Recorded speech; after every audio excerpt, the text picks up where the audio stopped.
Well, hello everyone, and welcome back to another episode of the Cliff Ravenscraft Show, a podcast devoted to helping you take your message, your business, and your life to the next level.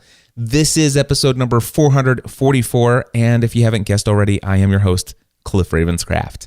Hey, in this week's episode, we're going to start off by answering a question that has come in via Snapchat from my friend Riley Blanton.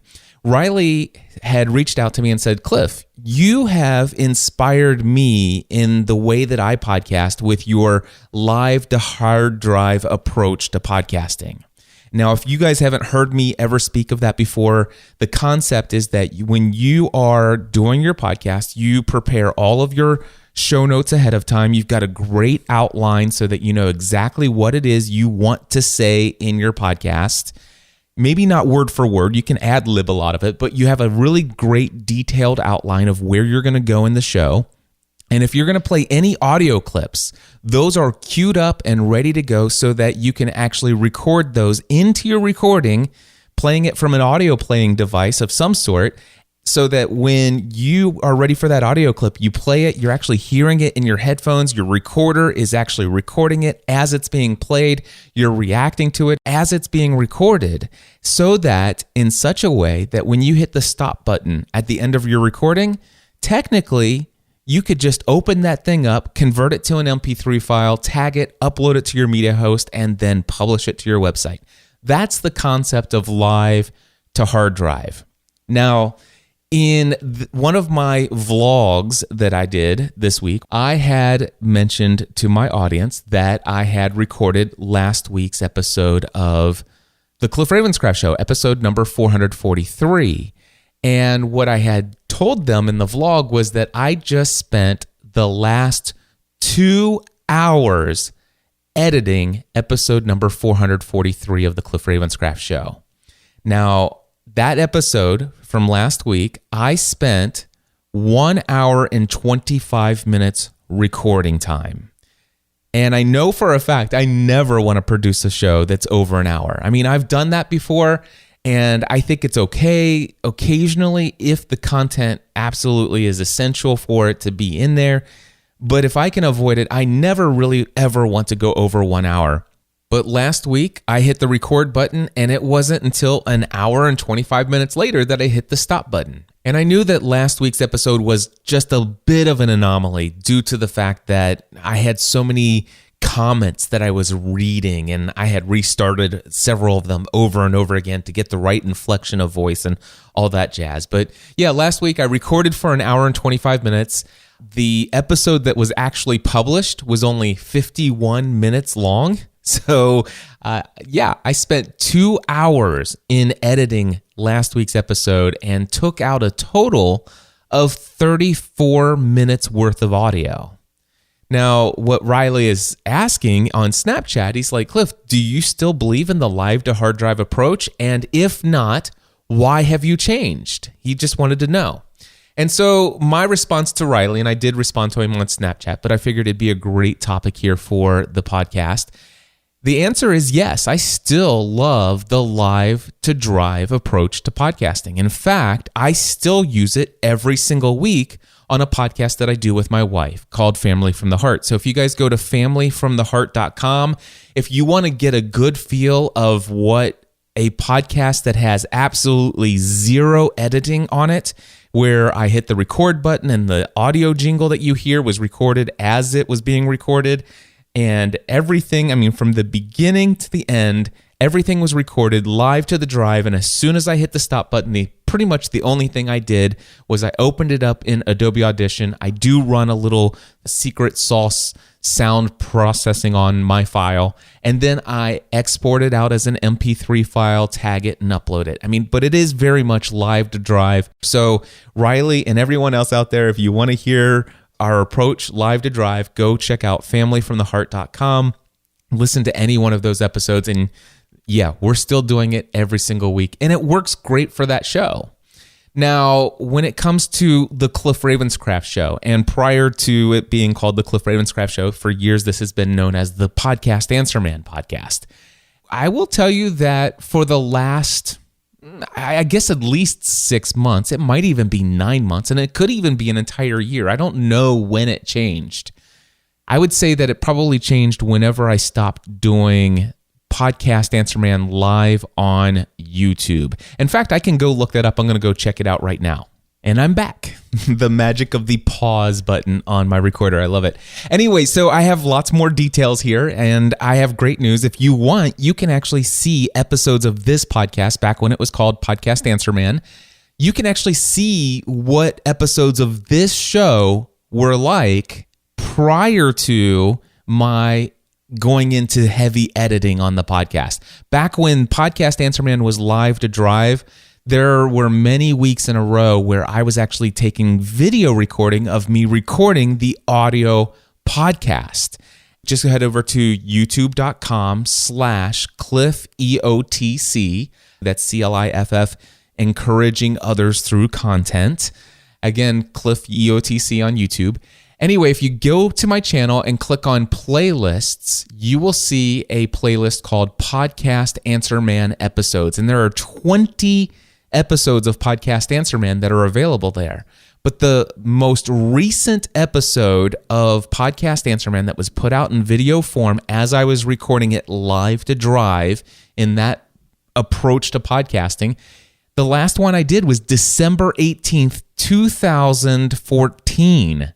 It has actually been well over a year since I've stopped doing the live to drive approach to Podcast Answer Man. In fact, that is one of the reasons why I stopped producing the video recording of me doing Podcast Answer Man on my YouTube channel. And the reason why I stopped it was because I did want to start doing some editing on my podcast.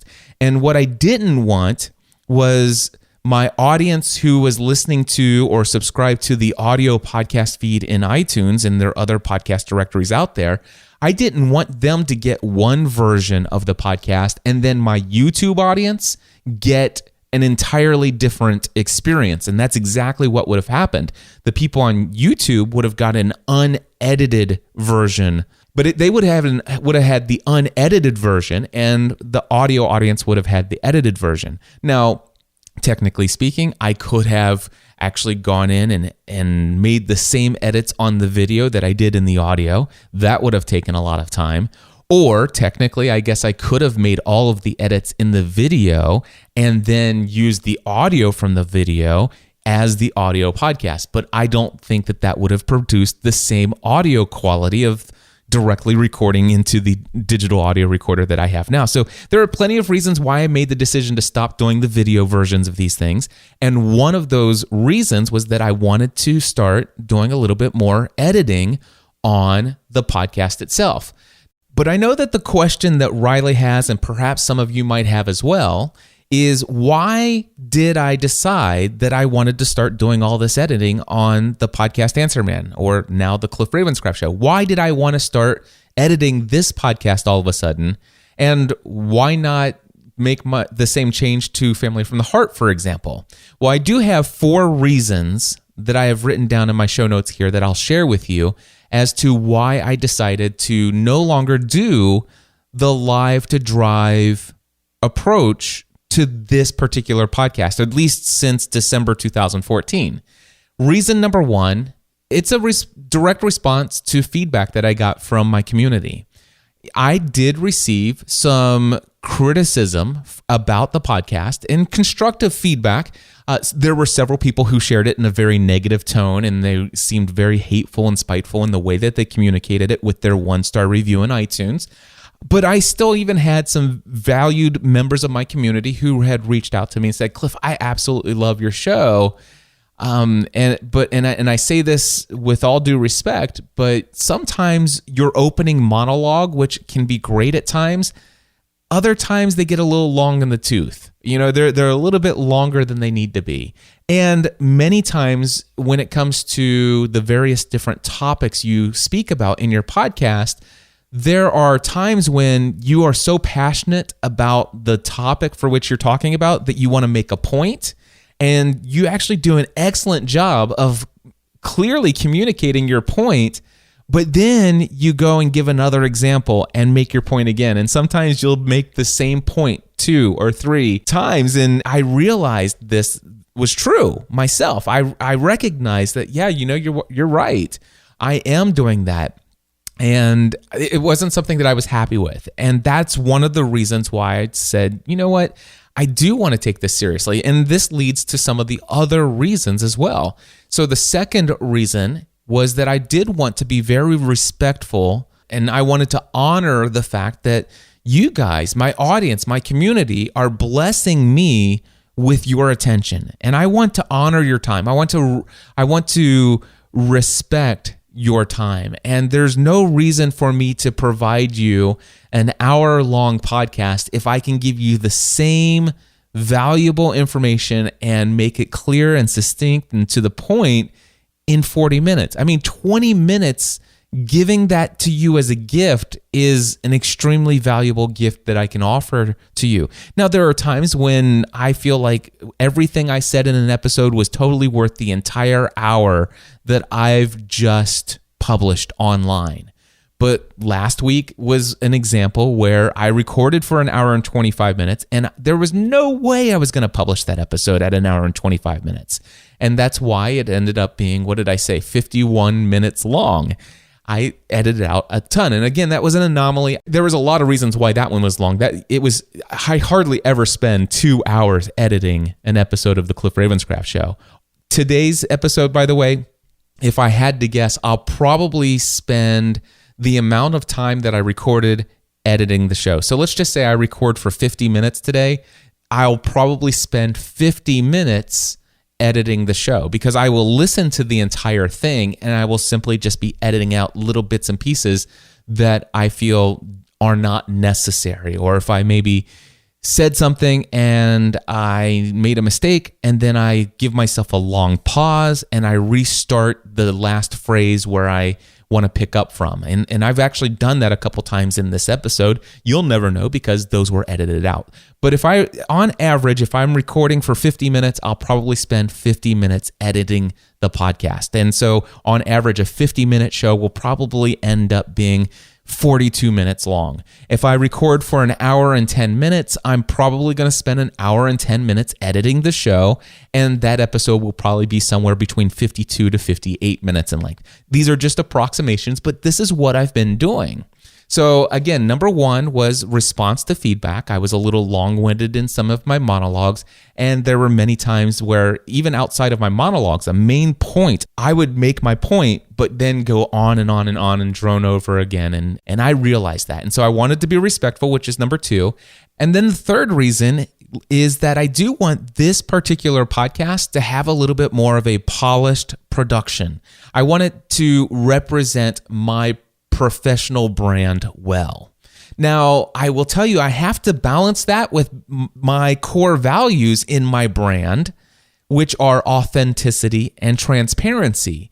And I believe that to be truly authentic and transparent, I don't want to represent myself as someone who never makes mistakes, who never says something wrong or anything like that. And so there are times when I'm editing the podcast that I will say something incorrectly, and I won't necessarily go in and fix all of that. Although I could edit a podcast in such a way where every single moment of that podcast is darn near perfect. And I don't necessarily think that I need to. But at the same time, my third reason for doing more editing in this particular show is that I do want this show to be a little bit more of a polished production that represents my brand in a very professional way. And so, yeah, there's a bit more editing for that reason as well.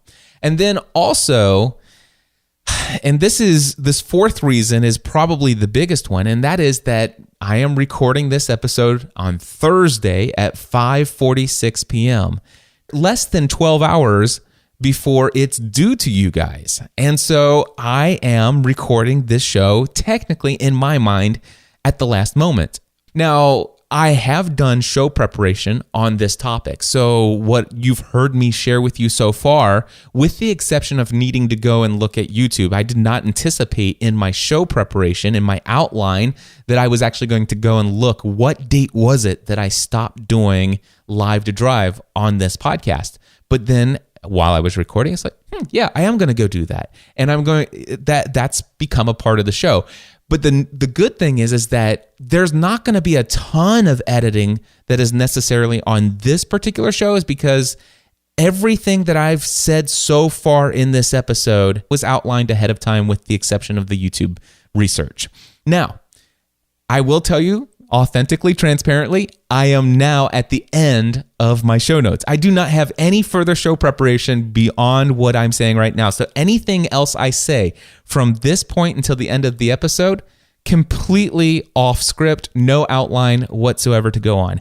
And as a result of that, anything that I say from this point forward, the longer I go, the longer it's going to take for me to edit this podcast. And the fourth reason, and I just realized I haven't actually told you the fourth reason.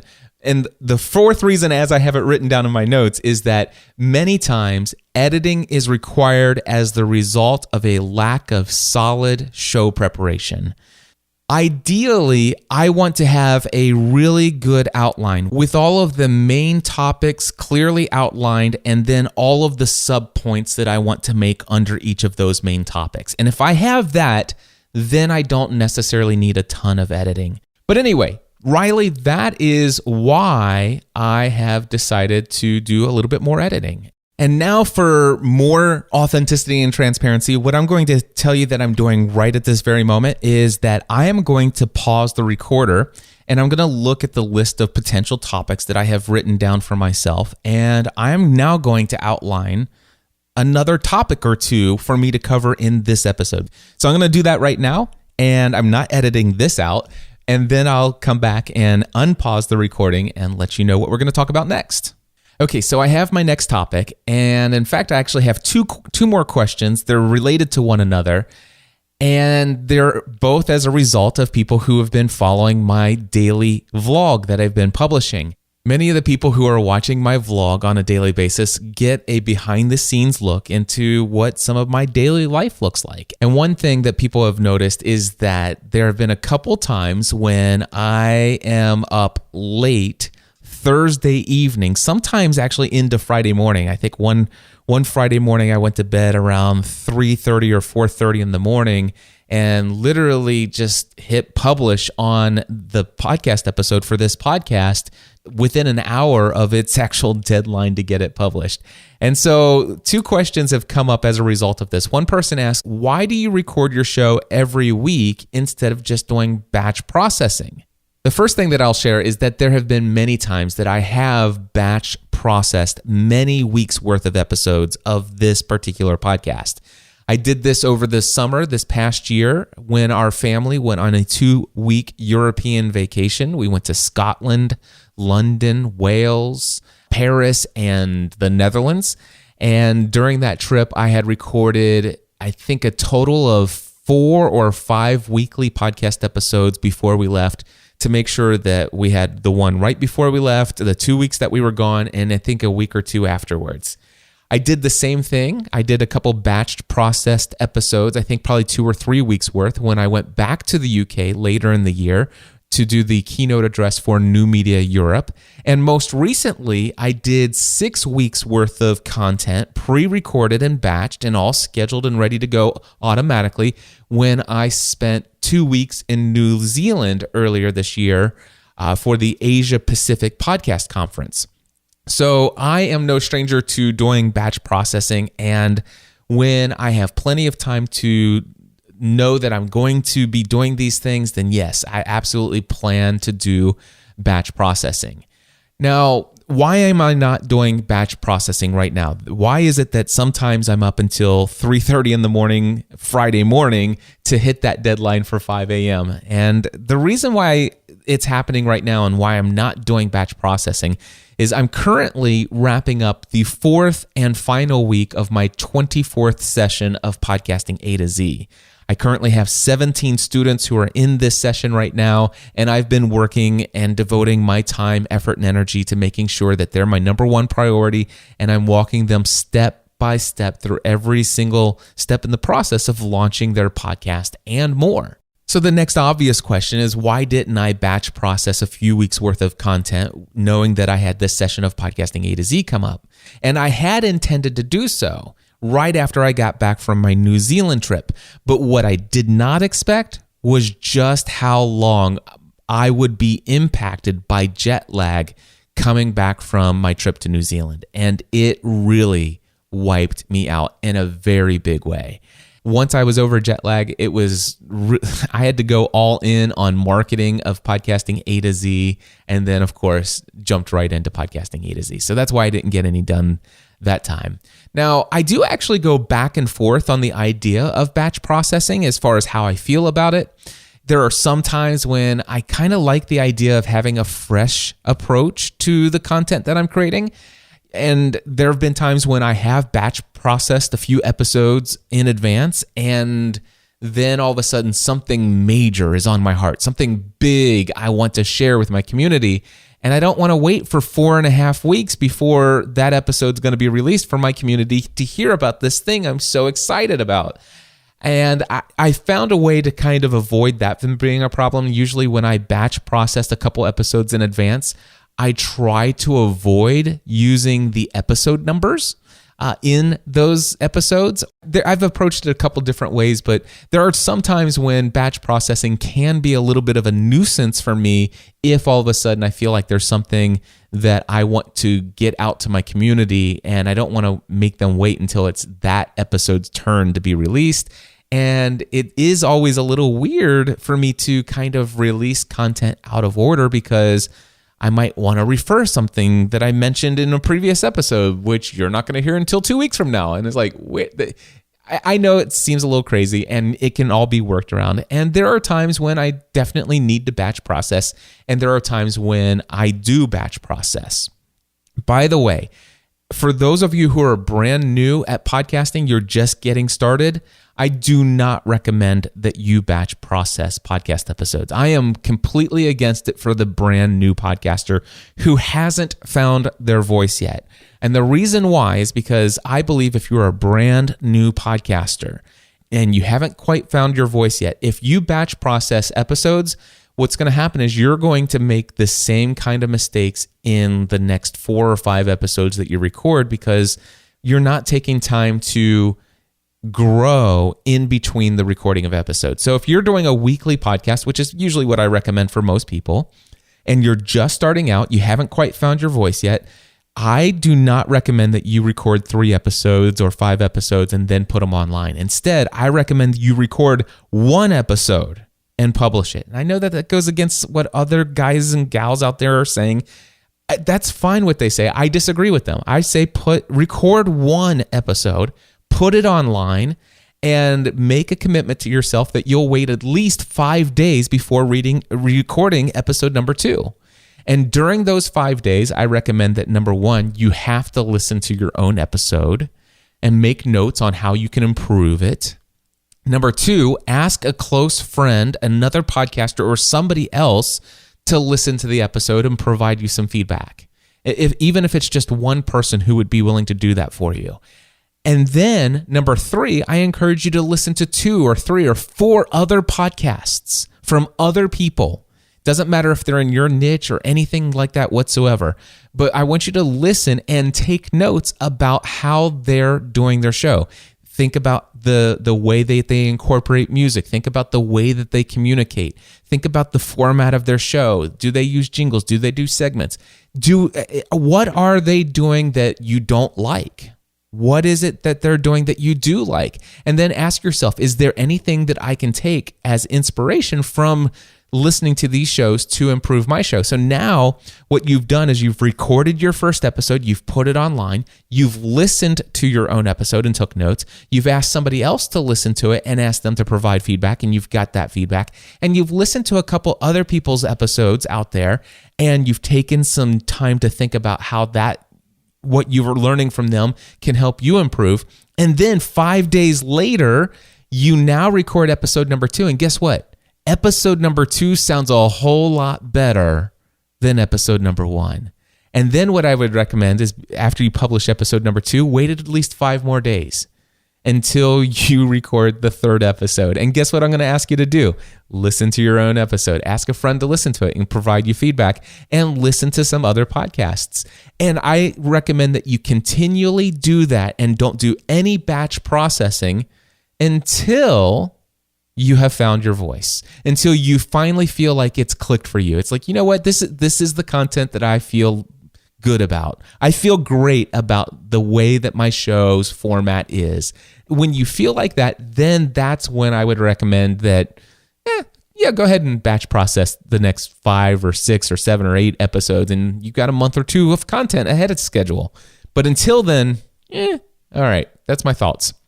I did have one other related question to why aren't you batch processing? And the other one is, hey, if having a 5 a.m. on Friday morning deadline is keeping you up until the early hours of Friday morning just to meet that deadline, why don't you just change your deadline to 5 p.m. and just tell your audience that, hey, 5 a.m. on Friday mornings, that was what I told you, but I'm changing it to 5 p.m. on Fridays.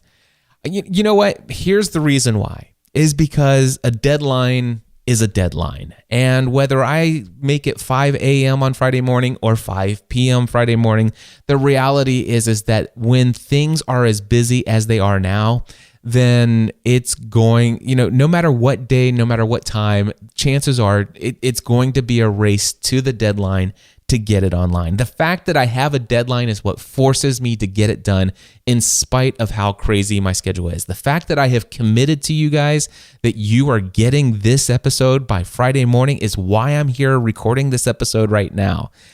I could say 5 p.m. Fridays, and the chances are I would share with people what my vlog looks like. And it's like Fridays when I do A to Z, I have my group coaching calls at 2 p.m. every Friday during the 4 weeks of the course. I have all these things. Well, why don't you move it to Saturday? And then I could tell you all about family stuff on Saturdays. And it doesn't matter. There almost is never going to be a convenient time for you to fit things in if you happen to be in a very busy season of life. So that's why. I keep it Friday morning, 5 a.m. And, if I'm up, late Thursday evening and I get to bed at 3:30, 4 o'clock in the morning on Friday, that doesn't happen all the time. But it has happened more than once in the past couple weeks, and that's okay. I can handle that. And the cool thing is about being my own boss, guess what? I can sleep in until 10 o'clock in the morning. And if I didn't get a full 8 hours of sleep, I can get up and say, you know what? I told my students I'm going to be there to answer questions. And at 10 a.m., I'll answer all the questions that had come in overnight. And I will go upstairs and then I will actually take a 2-hour nap before my weekly group coaching call. I have the freedom to do all of those things. And so it's not that big of a deal. Anyway, my friends, that's this week's episode. I have other things that are on my list of potential topics, which is always a good thing. I'm looking forward to sharing some more stuff with you next week at 5 a.m. But before I go, will you please indulge me and let me tell you about my next session of Podcasting A to Z, which is coming up May 23rd, 2016. And if you are looking to launch a podcast, I would love to be your coach over those 4 weeks. And of course, I'm just going to tell you can go to podcastingatoz.com and check out all the details there. But I do have a 3.5-minute audio testimonial from Susan B., who is one of my students in this session of Podcasting A to Z, and she wanted me to share this message with you. Hi, I'm Susan B. I'm the host of a podcast called I Can't Stop Spending, and I'm also a graduate of Cliff's A to Z podcasting class. And I wanted to do this testimonial because this class has been the absolutely best investment I've ever made in my online career, and I've been doing stuff online since 1999. Cliff really does over-deliver. And I want to say even under promises, but he does over-deliver. I worked with him about 5 years ago, one-on-one, and then I wasn't able to proceed because I had some health issues. And one of the problems was that on the back end, there was so much editing I would have to do. It would just be hours and hours. Well, 5 years later, I forgot everything I learned and I'm ready now to do this again. I thought, well, I'm just going to start over. I am amazed to tell you that he has made the process so streamlined. He taught me how to front load just about everything so that on the back end, it takes me now 5 to 10 minutes of a little bit of cleanup, and then I can go ahead and upload the episode. It's just astounding. And it sounds every bit as good as when I was doing the hours of editing and putting my intro and the outro and everything together on the back end. It's just phenomenal. And I want to play you just a little bit of my intro so you can see how he taught me how to overlay my voice on top of music. So here it is.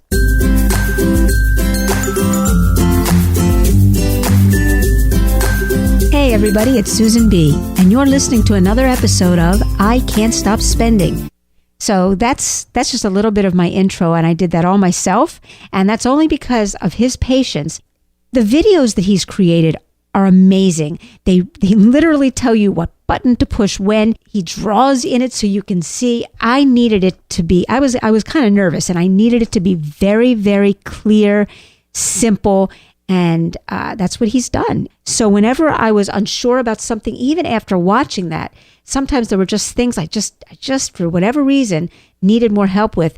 He was so patient in explaining that. Like, I never felt afraid to ask him anything. I even asked him about some things he does outside of the podcasting. And again, he just was really kind and just took a lot of time to just tell me what I wanted to know and to help me. So if you have never podcast, I really mean it. I know he says it in his marketing materials, but I'm telling you, if you've never podcast, or even if you have done it a little bit, this class is going to teach you so much. And again, not just about the nuts and bolts, but even more about how to put your heart and soul into your podcast. It's just unbelievable. I am profoundly grateful to Cliff. I really am. And I would support him in anything he does because I just think he is a phenomenal, phenomenal teacher and a really, really great person. He really is. And he really pours his heart into this course and giving every student exactly what they need to get them going. And the support is just amazing. So I hope that you will consider taking this class because it will change your life. Thanks. Wow. Thank you so much, Susan. I am so honored by those words. And guys, I would very much love to have this opportunity to work with you in my next session of Podcasting A to Z. Again, May 23rd, all the details over at podcastinga2z.com. Until the next time, my friends, I encourage you to take everything you do in life to the next level. Podcast. It's a man.